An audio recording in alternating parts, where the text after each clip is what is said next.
Welcome everyone to the HP Global Employee Ownership Podcast Series. Today we have with us John Sirken, President of Hyper Networks, and as always we have CEO of HP Global, Bob Whalen, and Senior Vice President of People and Culture, Stacy Baum. Today John is going to be taking us through his journey from the military into some work in technology with private equity, and how that ultimately led him to become President of Hyper Networks, and how he and his company became part of the HP Global family of brands. Just a few housekeeping items before we get started. We recognize that this podcast is available to the general public, but we just want to say that the views expressed in it are in the context of HP Global and may not apply to broader audiences. With that, Stacy, take it away. Thanks, Jamie.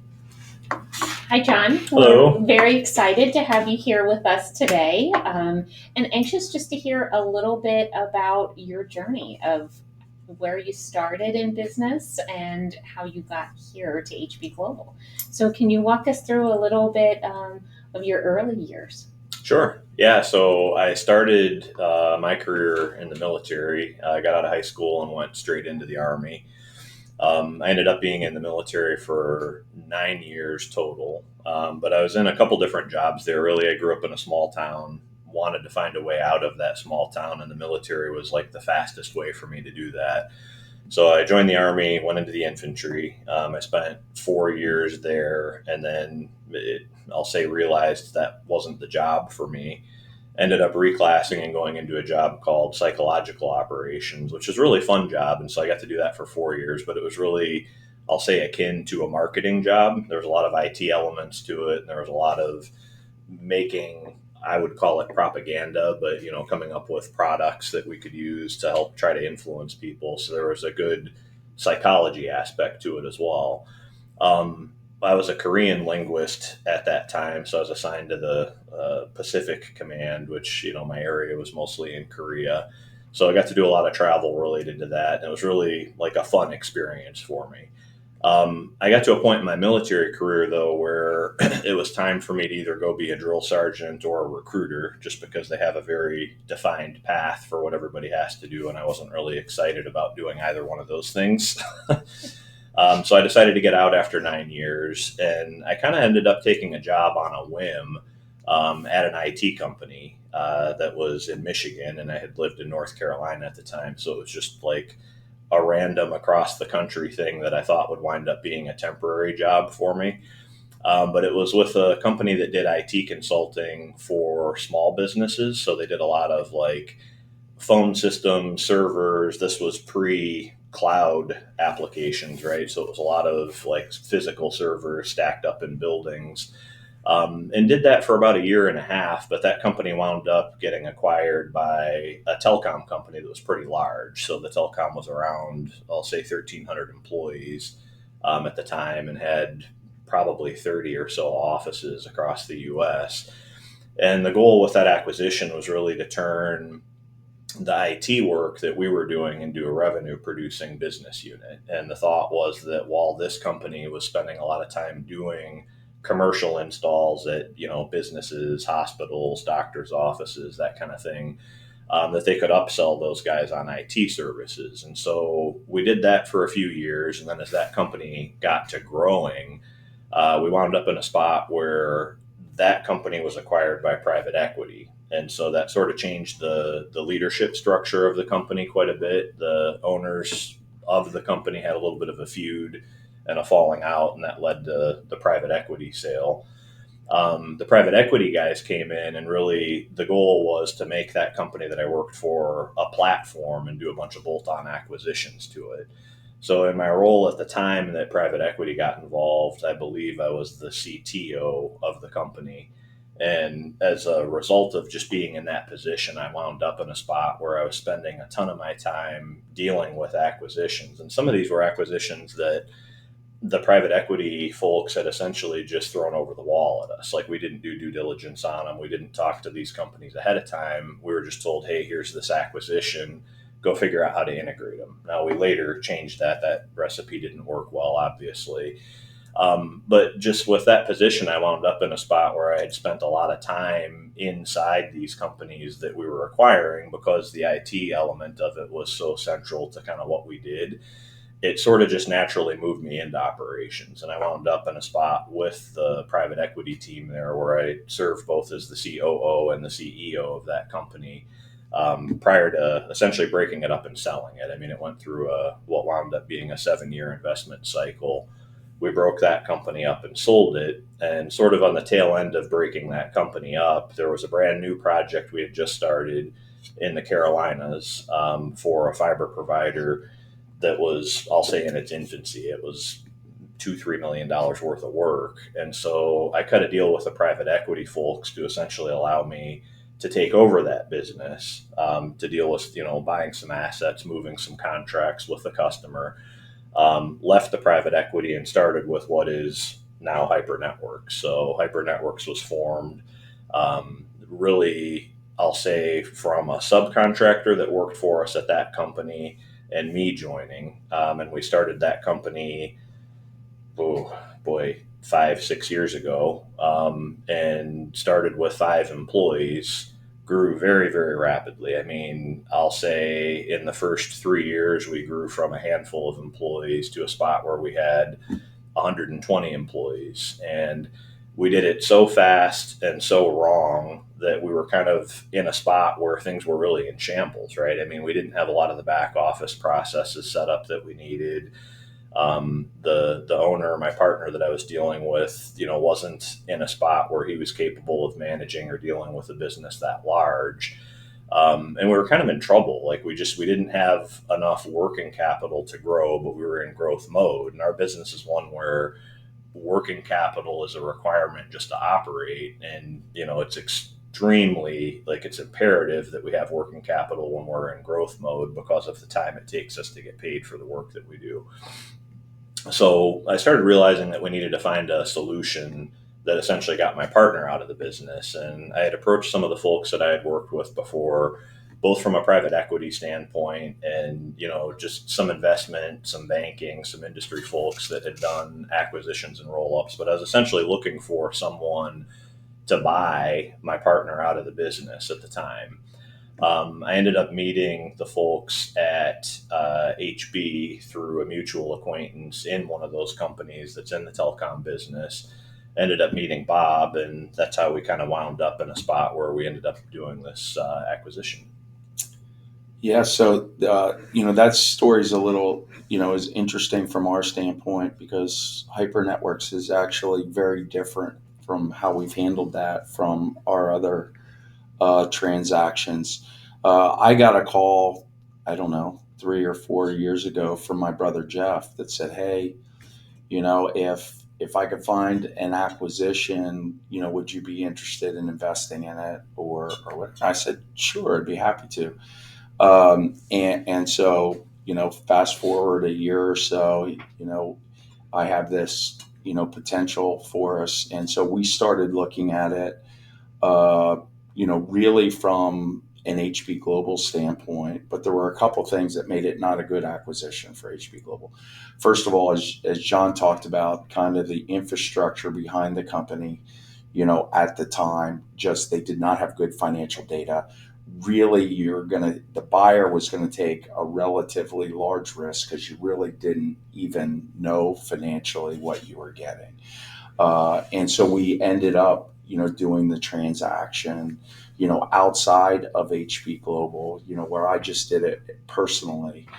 And the other aspect, was the turnaround nature, to it with John's partner. So for those reasons, we did it outside with always the intention, if it worked out, that we would like to bring it into HB Global.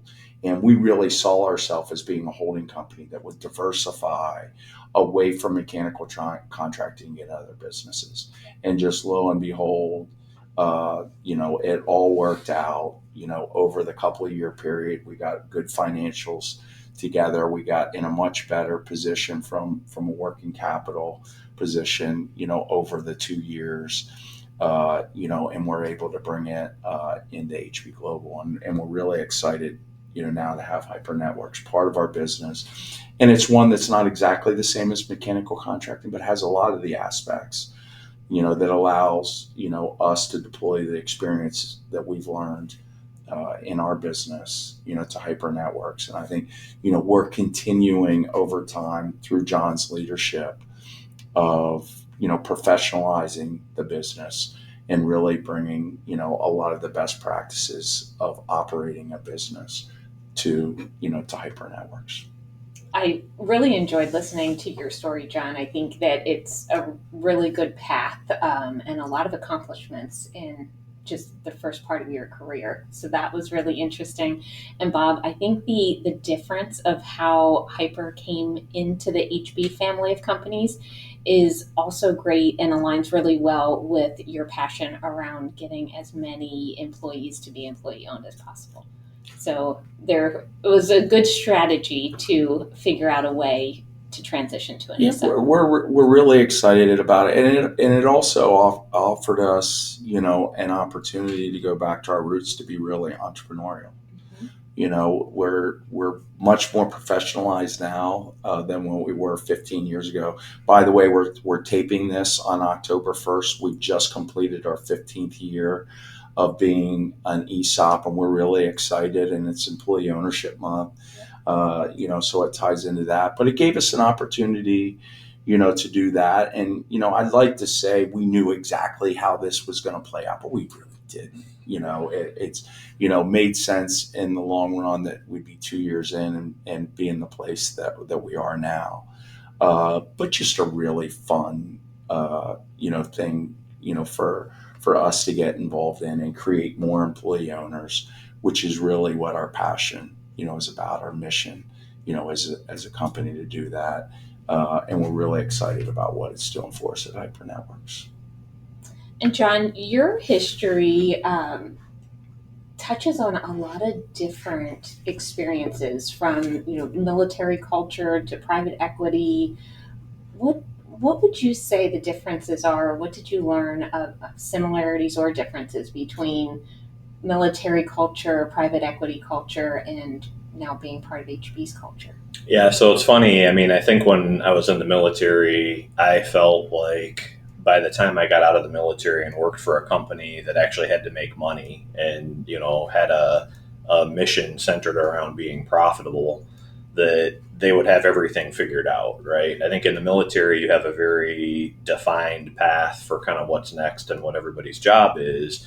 But you also wind up, at least in my experience in the jobs that I had, being kind of stifled by having an inability to actually change things. So being stuck in some archaic processes or seeing a better way to do things, but not being able to actually speak up or make a change because there was all of these legacy processes and systems and training that existed. It was just too big of a ship to actually make much of a difference.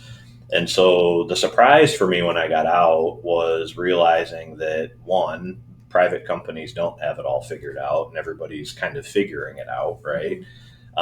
But two, like that the ability to actually provide feedback on how to do things better. And, Bob talks a lot about getting a little bit better every day, but that ability in private industry and the right company is extremely powerful. And to the degree that you can surround yourselves with people that share that kind of mindset, it's a really fun job to have. I mean, I'll say that's actually why I think I've bounced around a lot in different areas early in my careers, because that's kind of just, I'm a problem solver. I like the IT element of being able to see a problem and thinking methodically about how to solve it, how to do it better. I kind of feel the same way about my job now. And as we approach kind of looking at our growth and some of the initiatives that we're involved in, it's really exciting to me to be able to have that mindset and to be able to foster that mindset on our leadership team as well, and see some of the ideas that they come up with and giving that authority and that power to our people.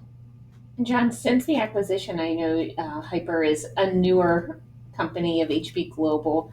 What are some of the surprises you've experienced as part of the acquisition? Well, so it's funny, I guess, because all of my prior acquisition experience was with a private equity, which, I realize they're all different. The one that I worked with had a very, I'll say a very well-defined playbook of how they dealt with acquisitions. And it often felt like putting a little bit of a square peg in a round hole. There were some that process worked well with, but others that it really didn't. And so when we looked at this acquisition with HB, I really appreciated the messaging that we had prior to doing the acquisition. I spent a lot of time with Bob and with the team just talking about the HB culture and what it was like to work here. But I always had this feeling in the back of my mind, like, is this just a sales pitch, right? Because it was kind of I don't want to say the same. It was a similar message to what we were giving people from the private equity side. But the contrast there, the difference was when I was dealing with that with the private equity guys, it was just a message and it was just a sales pitch. And here, like, we really have, Bob has delivered on everything that he said we would do. So I think for us, key differences post acquisition. We obviously were going into the acquisition with a couple of problems. I mean, I'll say working capital was a big one. Bob alluded to the issue with just how finances were tracked and done, and we actually needed some help there. I mean, there were some areas that we really did need some outside help. I'll say safety, some of the financial work in progress tracking, safety, and working capital were probably the big areas. So post acquisition, we actually asked for some help in those areas, and we were able to get it. We didn't go into this acquisition with HB with a list of things that needed to be done. There really were, I'll say, almost no absolutes, right? I mean, I think Bob made a comment about we're not going to do anything that's going to put anybody in jail, and we're going to use EOS. Yeah. Those were the two precursors. So I think at the end of the day, we've had a lot of the autonomy that I spoke about that really I think helped our team kind of get where we are today, because we've got a lot of folks that have great ideas and that know how to do this, right? And we have some areas where there's holes. So I think for us, it was about identifying where those holes were, soliciting help on filling those holes, and then letting the team do what it does best and doing the things that it's good at. Yeah, and I think one of the things that John mentioned there, we don't have a lot of have to do's, when we acquire companies, but one of them is that you're going to implement the EOS operating system, and I think that, the elevator pitch of what that is, it's an operating system of how you operate your company that basically starts with having a very clearly defined mission, vision, core values, what your company's about. Establishing a long-term strategic direction, and then building out a plan to achieve that strategic, objective that really breaks it down in timeframes.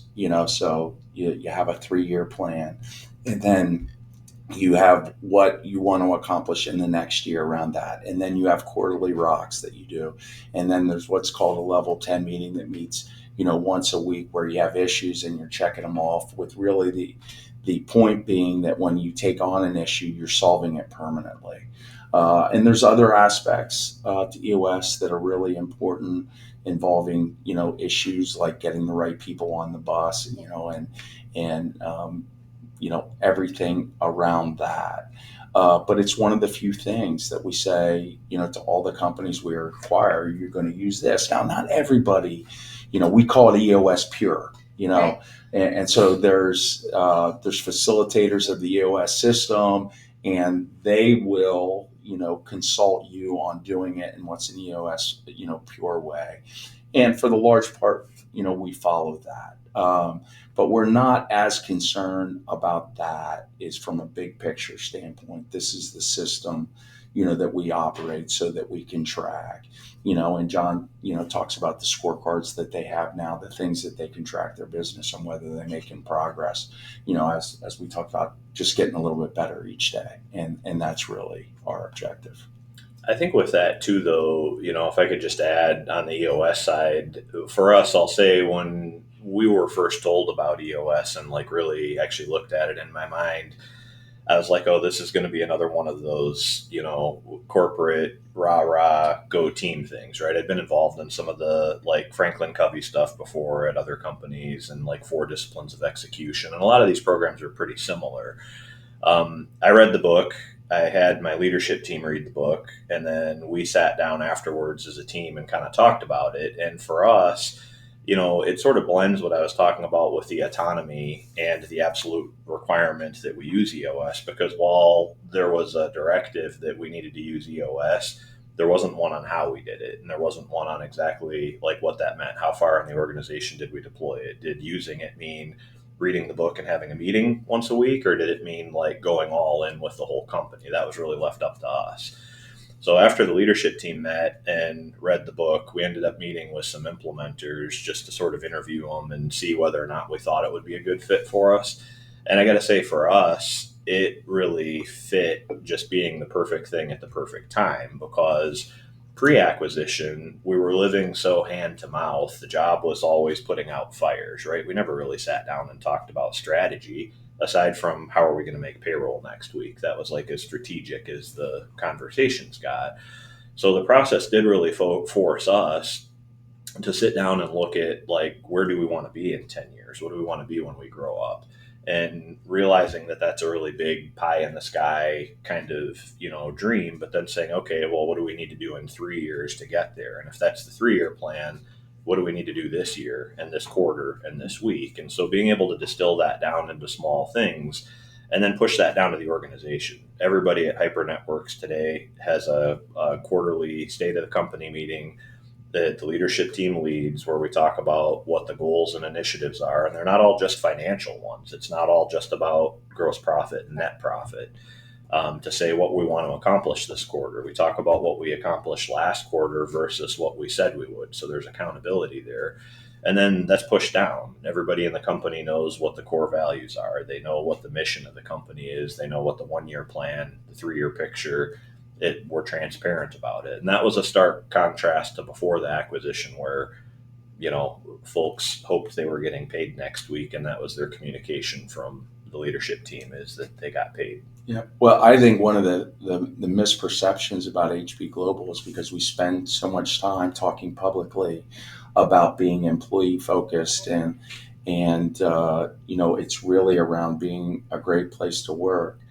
I think the other side of that is we are incredibly, disciplined, that we're here to accomplish something, and that's to create value. And while, we balance that with being a great place to work, we need to produce profits to be able to create that value for our employee owners. And EOS is one of the things that helps us to balance, all of the things that we're trying to accomplish, here at HB Global. And, it's just like John said, it's not just a corporate rah-rah thing. It's really concrete. These are the things we're going to do, that we're going to hold ourselves accountable to accomplishing these tasks. And, just as, kind of, we did this 10 years ago at HB Global. And we set at the time like this audacious goal for 10 years that seemed like there was no way we would ever get there, that we wanted to be $1 billion revenue company. Well, we're 7 years into that plan now, and we are exactly, on the revenue line that we expected to be there. And I would say the most important thing isn't even, that we, end up being $1 billion company, because that's certainly not the most important thing to us. But it just goes to show that when you're disciplined about establishing a plan, the tasks that it's going to take and you go about doing it, you're going to, end up somewhere in the vicinity of what you set up. And even if that's it's a right. stretch goal. And yes, and what we thought was a stretch goal, and, a goal that we thought people, may not respond to because it seems like it's so audacious. And the reality is, if we wanted to meet that goal, we absolutely have the resources where we were just doing. Now, there's a lot more that goes into it, for us than that, Right. But we could. And I think that just speaks, to the system itself and how you go about it, and really getting disciplined about operating. And I think that makes HB Global a great place to work. We're going to accomplish things here, right. And that's part of what we're trying to do. John, I know we talked about Hyper Networks being newer to the HB Global family of companies. How have you seen your employees receive employee ownership so far? Yeah, so I mean, because of the timing Bob had mentioned, we're approaching, I'll say just crossed the end of our first year under employee ownership. So we've been with Bob and team for 3 years, but just closing out the first year as an ESOP. I'll say, probably one of the most notable moments in my career has been when we got to actually stand up in front of everybody at the end of the year and talk about like what was happening with the company. This past year, we paid bonuses to people, and we have for every year that we've been inside the HB umbrella. Never had before that. So I think like that was a super positive message for everybody because in our industry, bonuses are always talked about and rarely paid. And so for us, we paid bonuses and to everyone. I mean, everybody that had been with the company like 90 days or something like that. And we got to also talk about the transition and becoming an employee owned company because the first 2 years we weren't under that. That was one of our 10-year goals was to be an employee owned company. So very positively received by the employees as we're getting to the end of the first year now. Folks will start seeing that be meaningful as statements are issued next March, I think. And we've seen a lot of enthusiasm from definitely folks, and I'll say leadership positions that understand it a little bit better. On the line, I think it'll be more meaningful for them as they start seeing what it means for them in terms of account balances, right? Because it is difficult to explain and get people to sort of understand what employee ownership actually is to them. I think this is it's not a magic bullet to in around employee ownership. And our experience is that it's taken most people, I would say, till they get around a $50,000 account balance is when we really start to see widespread buy-in to the employee ownership. And I think that's for a lot of reasons. First of all, the ESOP is a very long-term thing, so it doesn't pay out today. It's something for the future for your retirement. So that works against it a little bit. But as the balances grow, it becomes really meaningful, and I think it becomes a bigger thing. But we definitely also see those early adopters that buy in, initially, and they are the best spokespeople, for the company. They are all in from day one and love it. And they really help to bring everybody along to see the real value. And now we're starting to have a track record. Now that we've been here, for 15 years, people, and we can show this is what we've done. It was a lot harder, back when, I stood in front of the IT Landis employees in 2014, and we had only been an ESOP for 4 years, and the amount of value that was created at that point was relatively minimal, to really show the value of this thing. It's a lot different, today than it was, back in 2014. Yeah, we have had a handful of like employees who really have doubled down on it to a point where it's messaging like seeing someone's tires be bald on their work truck saying you wouldn't let your kids drive that car home, like this is your truck, this is your company, that kind of messaging, right? Which is really exciting to see the enthusiasm in some of the folks for sure. John, what have you seen improve for your employees since the acquisition? I know you touched on bonuses. What else have you seen improve for them? Yeah, I think post acquisition for us, so moving into employee ownership, obviously, we touched on that. We made some pretty significant changes to, I'll say, all of our benefits, but like, with health and some of the other related benefits, um, partially because like we had better data that we could make those decisions with around what programs to have access to, but also there was instances where we were able to look at policies that maybe HB had where we were able to share something like more on the commercial side, but that benefited us either with lower costs, which we were able to then pass on being lower cost to employees. Bonuses, as I mentioned, were huge and were probably the one that like employees felt the most. I'll say just because of the timing of the acquisition, we were able to deal with bonus payments relatively quickly, even being employee owned.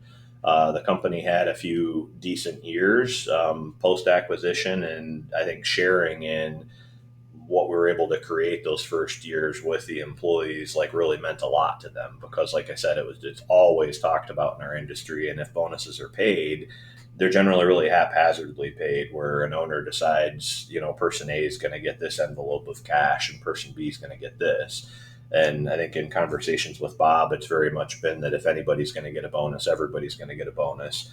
Might not all be tied to same percentages and things like that, but that was left up to us to decide. I'll say the big ones were health coverage, bonuses, the ESOP side for employees. The 401k was issued as a grant to employees. And so we had a lot of folks that had given feedback in surveys saying that, they wanted to see matching on 401ks. Being able to offer it as a grant, we essentially sign everybody up for it, whether they want to or not. I mean, they would have to deliberately exclude being given the grant if they didn't want it. But I think the employees are seeing that we're sort of putting our, money where our mouth is as it relates to being a good place to work because of those programs. And it's certainly part of HB Global's culture to say we want our employees to succeed in retirement, so they don't have to put any of their own money up front for 401k or ESOP, which I think is a benefit. Yeah, and I think, the message that Bob delivered when we did our initial post-acquisition discussion with all the employees that I think was really well received is sort of the message around, if you work here your whole career, it's our job to make sure that you have the ability to retire and, to be able to give you a method to do that. And so I'm really hopeful that at least with our employees that are younger and that are just starting out, that they realize that, maybe outside of the military or a job where you have some kind of federal service, which even that's on shaky ground these days in terms of being able to rely on for retirement, this is pretty rare and it's unique. And so I think given what I've experienced in my career, I'm really hopeful that our guys latch onto that and realize what a benefit that is. Yeah, something that I'm really excited about over and above, the more than $200 million we've created within our ESOP plan for our employees in retirement. The combination of our employees' contributions and the matches and grants that the companies have done, over time, we now have more than $100 million in our 401k plan as well. This company combined now has over $300 million of retirement resources, which our employees are well on their way to having what they need in retirement. And, I think an important part of what our employees, should do is to contribute to the 401k themselves.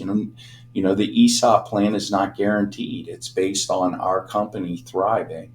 And, while we're committed and we're going to make decisions that will lead to that providing a retirement for our employees, they shouldn't 100% trust that we're going to get there. And the best way to do that is to contribute to the 401k. We're doing the 3% grant. And I think all of those things together, we're being very prudent about getting our employees to where they need to be in retirement. Well, John, thank you so much for joining us. It was a great discussion today. Thank you, Bob. Yeah, thanks for having me. Thanks, Stacy. Thanks, guys. If you have questions for Bob, we'd love to hear them and answer them in future podcasts. Feel free to submit them to eopodcast@hb-global.com, and we'll see you next time.